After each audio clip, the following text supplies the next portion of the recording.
Profe, ¿me puede volver a repetir? O sea, es que la idea no está totalmente clara lo de que con el carbono que tiene el azúcar se transforma en sólidos suspendidos. Tenemos un azúcar, bueno, todos los compuestos orgánicos normalmente son carbonos, hidrógeno y oxígeno, aunque hay unos que tienen azufre, bueno, todos los demás. Este azúcar más oxígeno en presencia de los microorganismos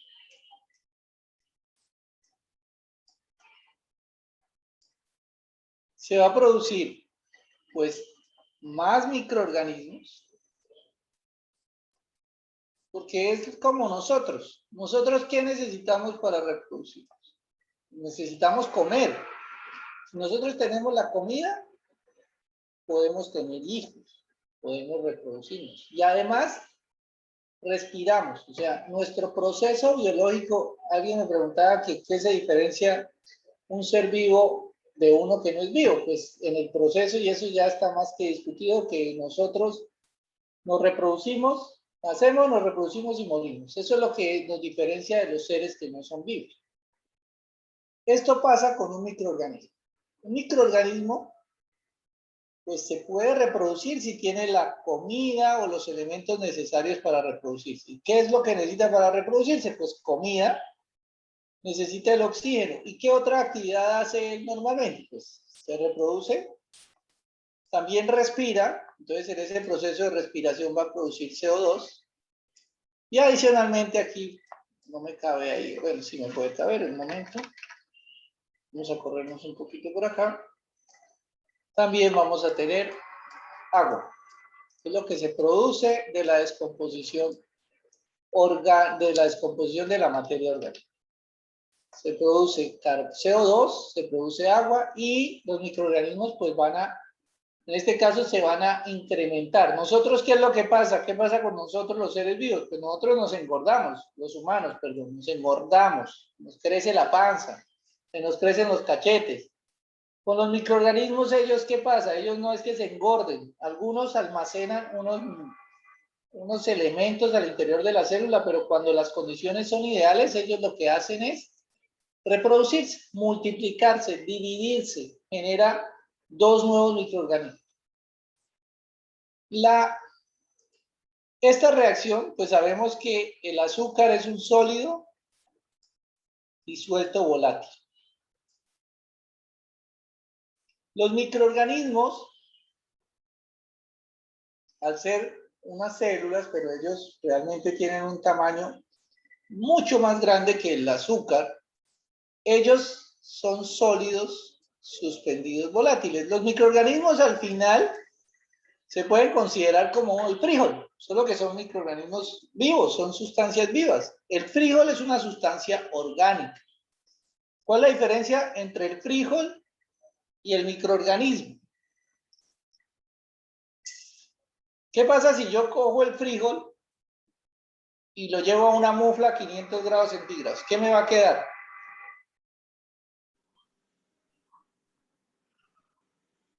Cenizas de frijol. Nada, porque el frijol no debería tener cenizas, pero digamos que son cenizas de frijol, gracias. Ahora voy a coger un microorganismo y lo llevo a 500 grados centígrados. ¿Qué me va a quedar? ¿Materia orgánica? No, materia orgánica no, porque es que a 500 grados centígrados toda la materia orgánica se quema. El frijol es materia orgánica, el microorganismo es materia orgánica. ¿En qué se convierte ese microorganismo y ese frijol? Pues se convierte en CO2 que sale al ambiente. Entonces, realmente, diferenciar un microorganismo de un frijol es muy complejo porque finalmente ambos están hechos de materia orgánica.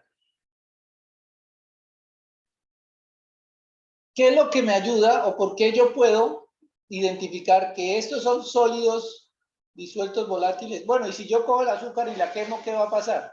También cojo azúcar y la llevo a 500 grados centígrados. ¿Qué me va a quedar?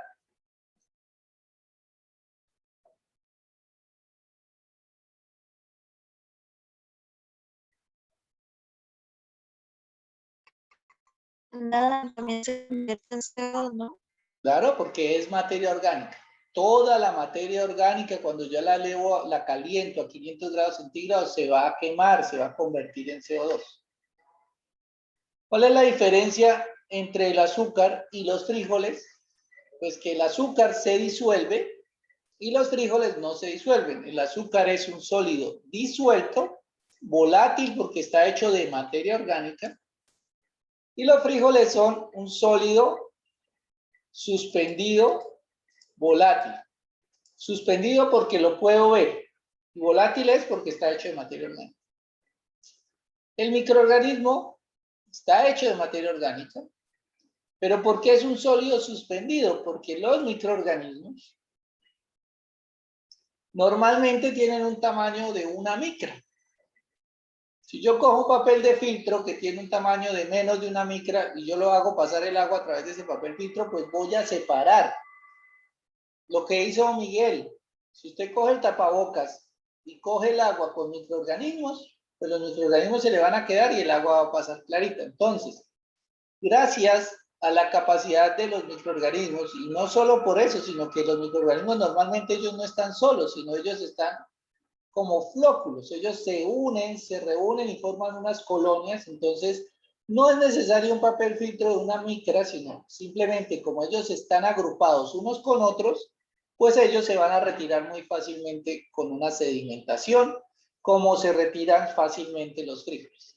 Entonces, mi tratamiento, o bueno, lo que yo voy a hacer, o la forma como yo retiro el azúcar es mediante un proceso que lo llamo un proceso biológico. ¿Por qué biológico? Porque existe o porque utilizo microorganismos y es un reactor biológico, donde este reactor biológico, ¿qué hace? Que los microorganismos consumen la materia orgánica disuelta y la transforman en nuevos microorganismos, en CO2 y en agua. Y estos nuevos microorganismos los puedo retirar porque he transformado sólidos disueltos volátiles, los he transformado en sólidos suspendidos volátiles. Y ya no necesito evaporar el agua ni nada de eso, sino los sólidos suspendidos volátiles, simplemente lo que debo hacer es colarlos, como ustedes propusieron inicialmente, pero nuevamente en una planta de tratamiento de aguas residuales ese colador no es tan eficiente, entonces allá tenemos elementos como sedimentadores o decantadores u otros elementos. Pero finalmente ese es el propósito. Y este proceso biológico se conoce como tratamiento secundario. El tratamiento secundario normalmente es un reactor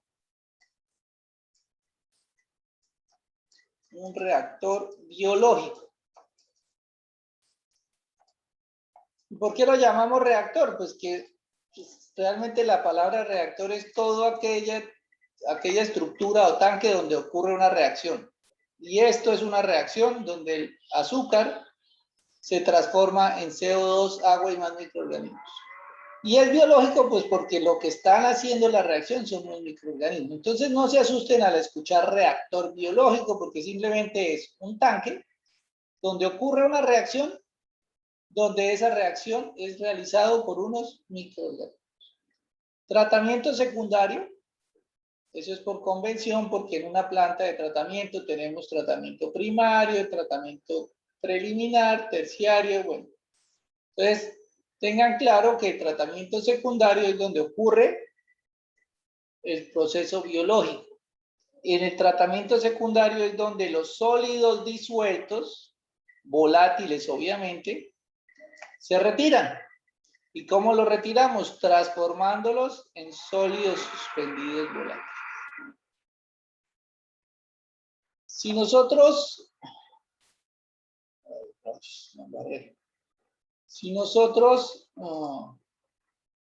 tenemos un proceso pero no hay oxígeno, porque esto es un proceso aeróbico, aquí lo tenemos con presencia de oxígeno, pero podemos tener procesos donde no hay oxígeno. Entonces, esa misma azúcar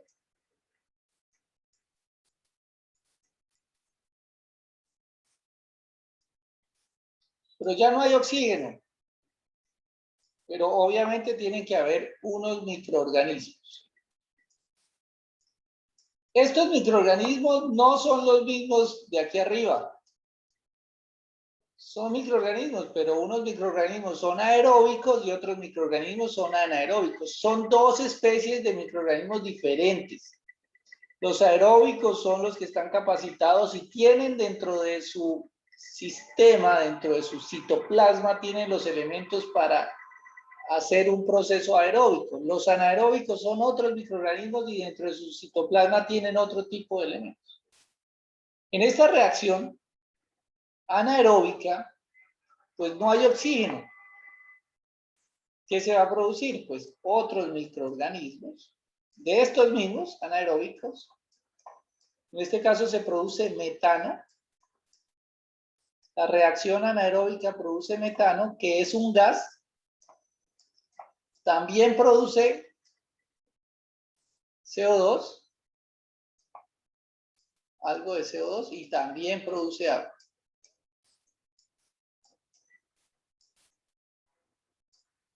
Nuevamente, ¿qué tenemos acá? Que unos sólidos disueltos volátiles se transforman en nuevos microorganismos que son sólidos suspendidos volátiles. El metano es un gas que sale a la atmósfera. El CO2 es un gas que sale a la atmósfera.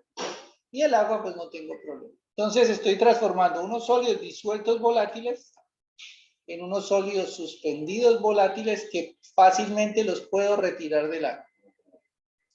También es un tratamiento secundario que ocurre en un reactor biológico, sino que este es un reactor, el de aquí abajo es un reactor anaeróbico y el de aquí arriba es un reactor aeróbico. Entonces uno dice, pero bueno, ¿y cómo hago para que mi reactor sea aeróbico o anaeróbico? Pues eso es muy fácil.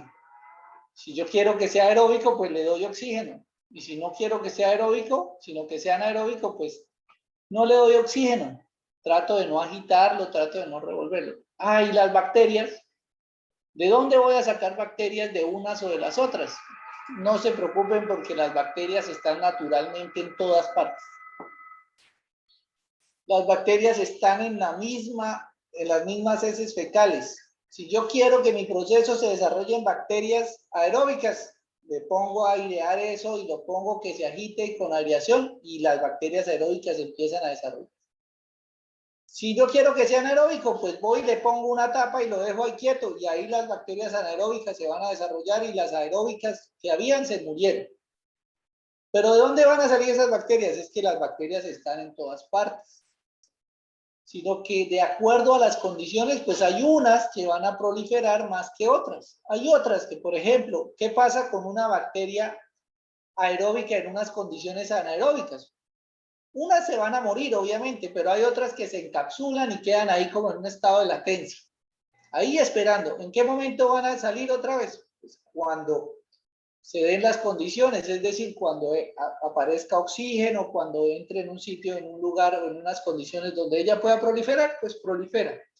Esa es la maravilla de los microorganismos, que los microorganismos son muy resistentes, son muy flexibles y mutan mucho.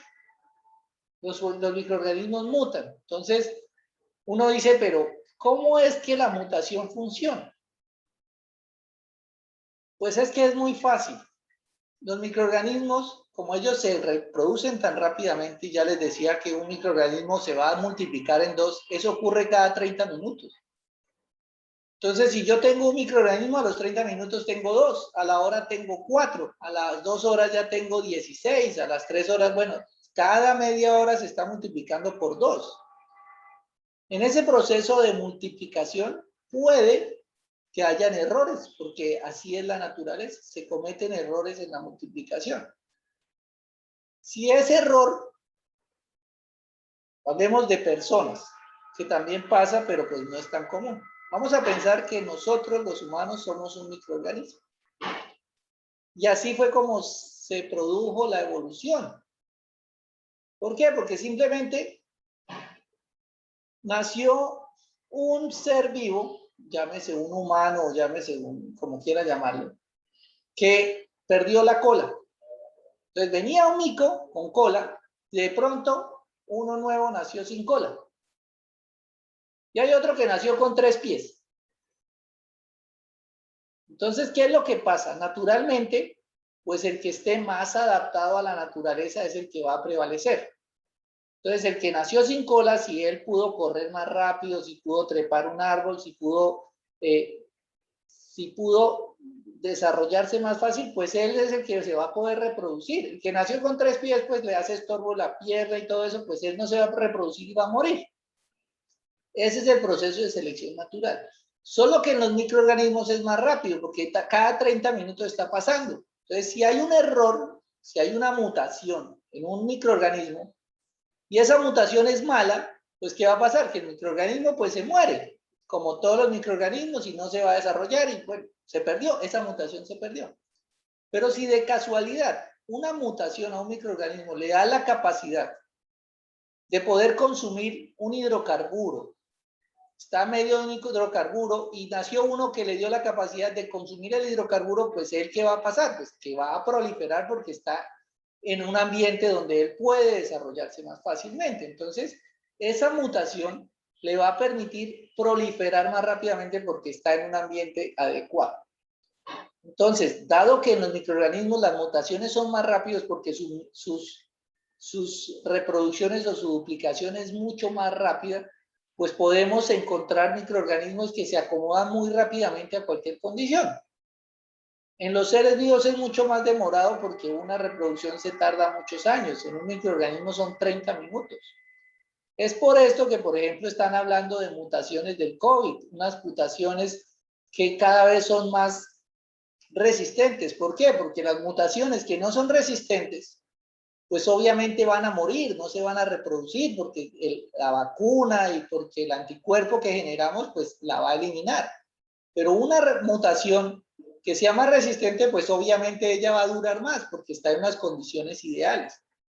Lo que nos debe esperar o lo que debemos esperar de aquí en adelante es que obviamente todas las mutaciones del COVID, todas esas variantes del COVID, pues son más resistentes, porque las que son menos resistentes no van a proliferar porque se van a morir. Las más resistentes son las que van a proliferar. Entonces, muy seguramente en unos meses o en unos años vamos a tener unas mutaciones mucho más resistentes y de pronto va a aparecer una mutación que la vacuna pues no va a servir. Ese es el proceso de selección natural, el proceso de desarrollo natural de los microorganismos. Entonces acá, si nosotros tenemos unas condiciones anaeróbicas, los que son anaeróbicos se van a poder desarrollar y los aeróbicos, pues algunos van a morir, otros se van a quedar ahí latentes, no muertos, pero van a quedar latentes. Si de pronto el microorganismo cayó en un río, ¿qué va a pasar? Pues que en el río ya hay condiciones aeróbicas, entonces todos esos anaeróbicos que habían se van a morir y los aeróbicos pues van a proliferar porque ellos sí van a poder seguir sobresaliendo. ¿Alguna pregunta hasta acá, muchachos? ¿Alguna duda sobre esto?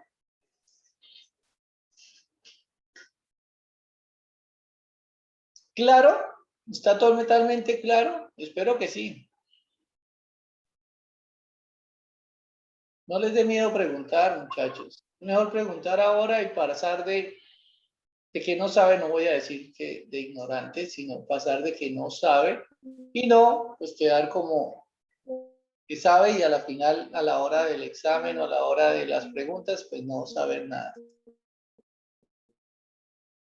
Allá, Michelle creo que es la que habla, pero se le escucha muy entrecortado. Yo no sé si seré yo o alguien más que me quiera traducir lo que dice la compañera.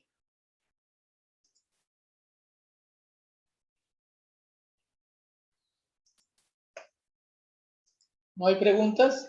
Bueno, como no hay preguntas, entonces les voy a mostrar un diagrama de una planta. Yo ya les había compartido unos videos, unos links de unos videos y espero que los hayan visto.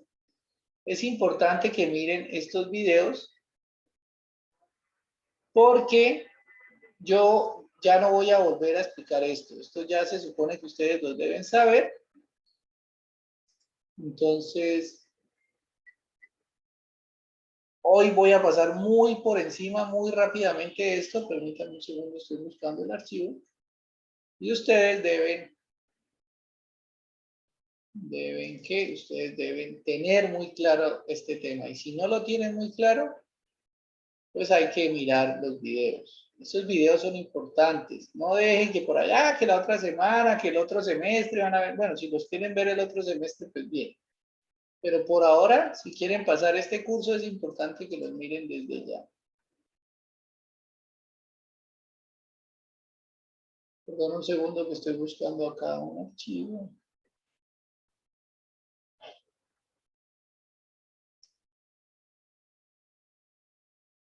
No se perdió. ¿Alguna pregunta, muchachos, mientras busco el archivo? Yo tenía una pregunta con respecto, no tiene nada que ver con la clase, pero quería saber si para las clases cuando iniciemos presenciales es necesario llevar el PC. No, los presenciales no. Mm, pues como ahí cuando estábamos llenando los requisitos, pedían de pronto lo del PC y todo eso. No sabría, pero no, en esta clase no. Yo ya les dije la clase pasada qué es lo que necesitan. Ustedes necesitan llevar las resoluciones, no sé, impresas, no sé si vendan el libro por allá en algunas papelerías, la 0330. Es importante que la tengan. Y la resolución 631. Son las dos resoluciones que deben tener a la mano, que deben estar disponibles para consulta y la van a poder sacar en el parcial y la van a poder utilizar durante la clase. Tanto decirles no,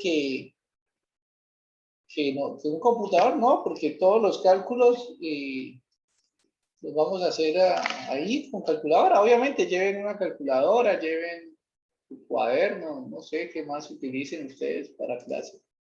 Pero no, computador no necesito. 2021,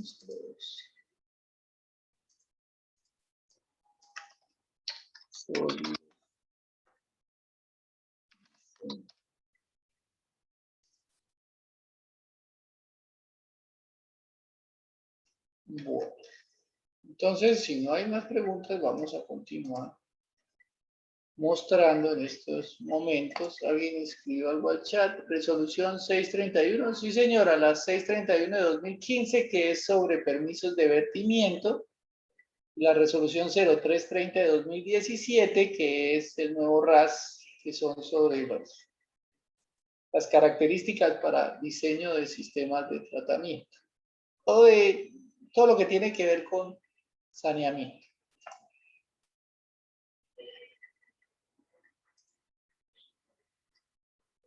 Bueno, entonces, aquí, este es un dibujo que yo, pues, escribí en alguna clase y gracias a una recomendación que hizo un estudiante, dijo, pues, ingeniero, pues, ya que quedó tan bonito, pues, guárdelo y compártalo. Ese lo está compartido. Los que quieran descargar esta imagen, la pueden descargar, la pueden imprimir, la pueden sacar en clase, la pueden tener allá en el techo de la cama, ya para que cuando estén estudiando se trasnochen por mi culpa, la pueden tener en todo momento. ¿Dónde la van a encontrar? Allá en el blog. Los que ya no necesitan registrarse al blog para poderla descargar, en uno de los blogs está este archivo para que lo descarguen. Les voy a pedir el favor que no lo compartan por el WhatsApp, sino necesito que el que lo quiera, que vaya y lo busque en el blog y lo descargue. Porque si se lo comparten, pues no les dan la opción de buscarlo, ni de leer el blog, ni nada de eso, sino simplemente la fácil. Aquí no es que pueden usarlo, pero la idea es que vayan y consulten y lean. ¿Sí? Porque pues la fácil es, tome, yo se lo compartiría a todos y ya, pero no, esa no es la gracia. Entonces, este dibujo, este diagrama, por eso les dije que miraran los videos del diagrama, porque en esos videos se resume todos los elementos que tiene una planta de tratamiento y se explican todos estos elementos que están acá. Entonces, este diagrama es del curso de tratamiento de aguas residuales. Si a ustedes ya se les olvidó el tema del tratamiento de aguas residuales, porque ya han pasado varios años, porque pasaron así de barriga, así como con 2.95, 5.555 y bueno, y no se acuerdan mucho, o porque mi Dios es muy grande y yo no sé cómo hicieron para pasar. Bueno, realmente no importa en este momento cómo pasaron, pero lo importante es que para poder continuar en este curso necesitan este conocimiento. Este es el conocimiento previo que necesitan. Entonces la recomendación es descarguen esta imagen, ténganla presente en todo porque es el resumen de todo. Entonces ténganla ahí en su cuaderno, en los que son virtuales ténganla ahí al lado porque tienen que consultarla en todo momento. Y además de tenerla ahí, pues hay que entenderla. Pasa mucho que el estudiante descarga esta imagen y cuando estamos haciendo un diseño llegan y me dibujan la imagen completa. No, eso está mal. ¿Por qué está mal? Porque esta imagen tiene todos los elementos. Y en una planta de tratamiento no se incluyen todos los elementos, se incluyen algunos. ¿Depende de qué? Pues de la calidad del agua. Entonces, ¿qué tenemos acá? Pues obviamente tenemos unos grupos principales de elementos. Aquí aparece algo que se llama tratamiento preliminar. Son los nombres globales y No, ¿me ahorita... puedes agrandar, por favor? Ya, ahorita les amplío, déjenme, primero les nombro los elementos y ya acercamos. Entonces tenemos un tratamiento preliminar, un tratamiento primario, un tratamiento secundario, un tratamiento terciario y un tratamiento de lodos. En cada uno de estos tratamientos se remueve un elemento diferente. Ya hablamos de tratamiento secundario. ¿Qué se remueve en tratamiento secundario? Ya lo dijimos, sólidos, disueltos, volátiles. Eso es lo que se remueve en tratamiento secundario. Los demás tratamientos, pues, tienen una función. Entonces, ahora sí vamos a ver a grandes rasgos y rápidamente cada uno de los tratamientos. Entonces, el tratamiento preliminar.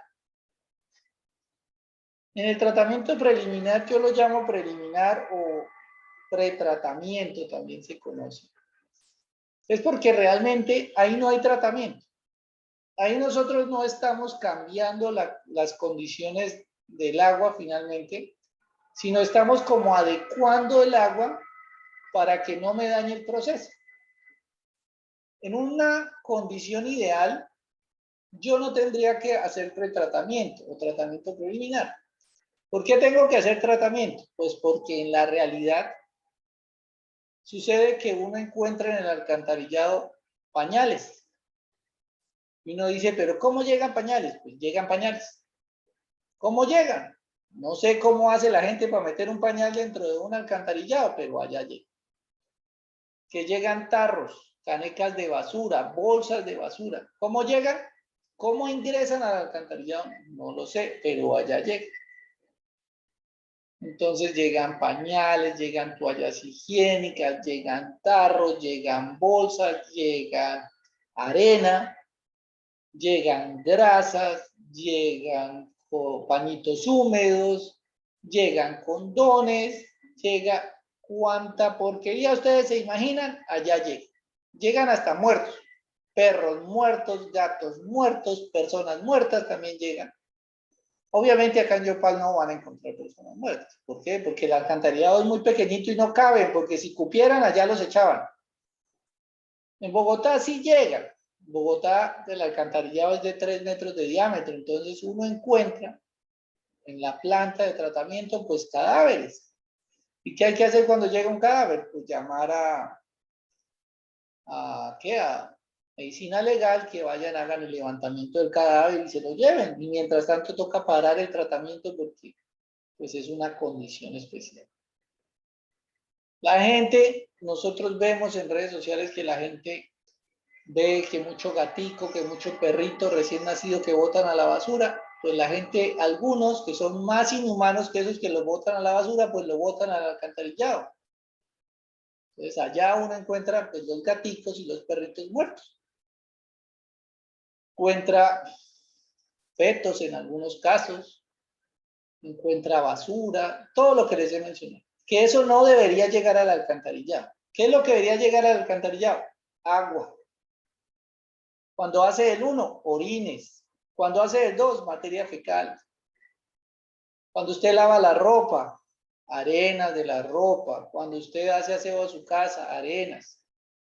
Eso es lo que debe llegar normalmente al alcantarillado. Ah, que hay algunos que botan el papel higiénico. Si quieren botar el papel higiénico al alcantarillado, lo pueden hacer perfectamente. Ojo que si usted tiene un alcantarillado muy viejo en su casita, puede que se le tape toda la red sanitaria de su casa. Por eso hay unos que no suelen hacer eso, pero si su red sanitaria es buena, pues tranquilo, bote el papel, que no pasa nada. No pasa nada, ¿por qué? Porque el papel es un compuesto orgánico. Y al ser un compuesto orgánico, pues es comida para las bacterias, es un compuesto que es biodegradable. Obviamente, diferente del papel, las toallas húmedas. Las toallas húmedas son un problema complejo para los alcantarillados. Porque las toallas húmedas tapan, bloquean, generan, ellas como son medio flexibles porque tienen una parte plástica y una parte orgánica, ellos se estiran y se meten por allá en las bombas y todo eso hacen locuras. Entonces toallas húmedas sí no vayan a botar al alcantarillado. Es mejor botarlas a la basura.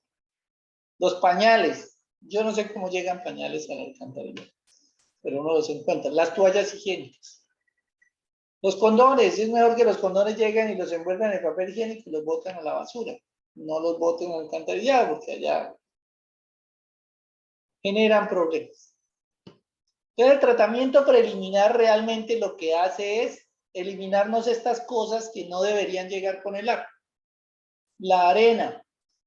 Una parte de la arena que recogemos por el baño, por el lavado del piso, por el lavado de la ropa, pues obviamente va a llegar al alcantarillado. Pero es que normalmente lo que pasa es que hay alcantarillados de aguas lluvias que están conectados. Algunas viviendas tienen conectada la parte trasera de las aguas lluvias, las tienen conectadas al alcantarillado. Entonces llega más arena de lo normal.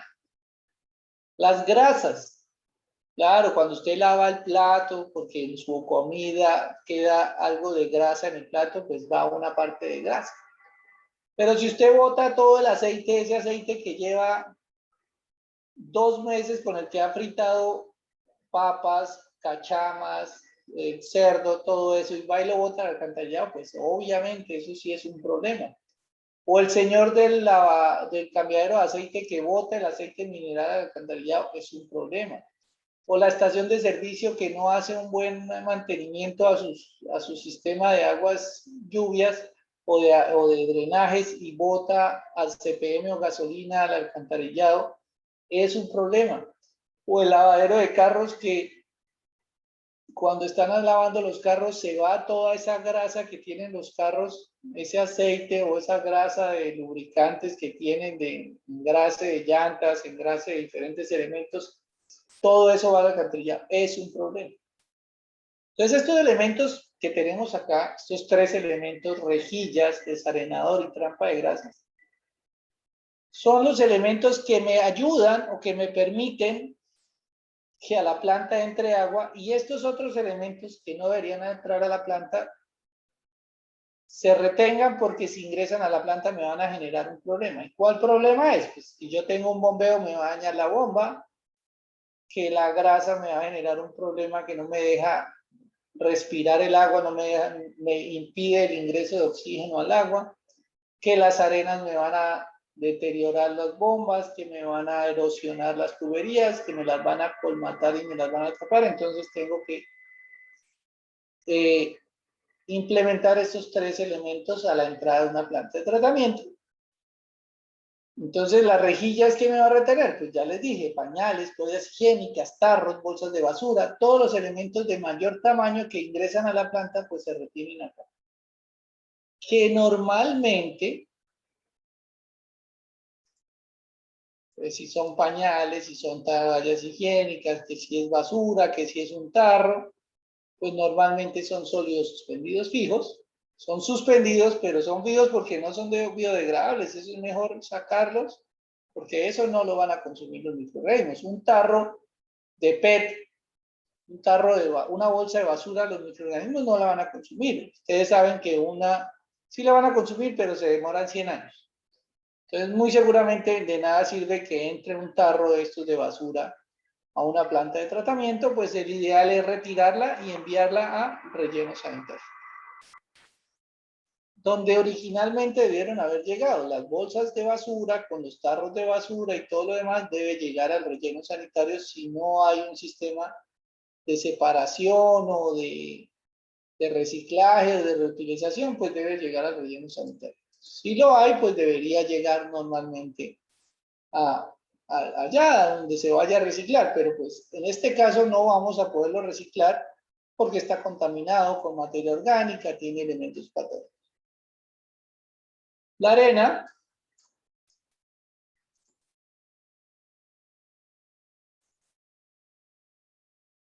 arena es un sólido suspendido fijo. Lo que pasa es que estas arenas que llegan al alcantarillado están contaminadas con materia orgánica, entonces nos toca llevarlas al relleno sanitario también. Y las grasas,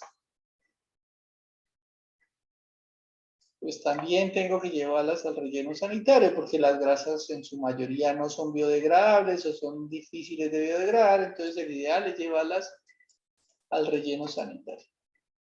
También en este tratamiento preliminar, como elementos de preliminar, podemos encontrar bombeo y medición de caudal. No es necesario en todas las veces.